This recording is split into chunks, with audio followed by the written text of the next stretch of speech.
నమస్తే అమ్మ. నా పేరు పవన్ కుమార్ అండి. Deputy CTM bus stand, PNBS bus stand అండి. 24వ తారీఖు నుంచి ఈ నెల 6-7 తారీఖుల వరకు కూడా ప్రత్యేక బస్సులు ఏర్పాటు చేయడం అయిందండి. భక్తులకి మరియు ప్రయాణికులందరికీ కూడా ఏర్పాటు చేయడం అయింది. అందులో భాగంగా రాజమండ్రి వైపు 24వ తారీఖు నుంచి 29వ తారీఖు వరకు దాదాపు 310 బస్సుల వరకు ఆపరేట్ చేసామండి.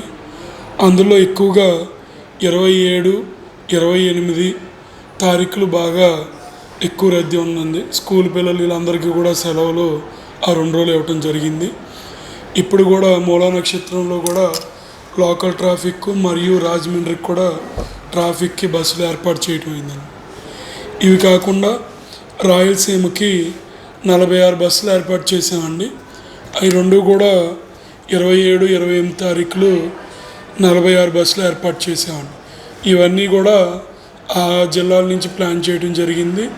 వాళ్ళు ప్లాన్ చేయగా నెక్స్ట్ రిమైనింగ్ బస్సెస్ కూడా సిటీ నుంచి, విజయవాడ సిటీ నుంచి కూడా రాజమండ్రి సెక్టారు, గుంటూరు, నెక్స్ట్ వేరే హైదరాబాద్కి కానీ మిగతా చోట్లకి కానీ పెట్టడం జరిగింది. ముఖ్యంగా అయితే గుంటూరు, రాజమండ్రికి, నెక్స్ట్ భద్రాచలానికి సిటీ బస్సెస్ వాడటం జరిగిందండి. ఇవి కాకుండా పక్క జిల్లాలు గుంటూరు, బాపట్ల, ఏలూరు, ఎంపీఎం, ఒంగోలు, పల్నాడు సెక్టర్ ఇవన్నీ కూడా కలిపి 184 బస్సులు వాడటం జరిగిందండి. ఇవన్నీ కూడా ఆ జిల్లాల నుంచి ప్లాన్ చేయటం జరిగింది. అందులో భాగంగా 184 బస్సులు అండి. మొత్తం అన్నీ కూడా 520 వరకు కూడా 29వ తారీఖు వరకు 520, 530 వరకు టోటల్ బస్సెస్ ఆపరేట్ చేయడం జరిగిందండి.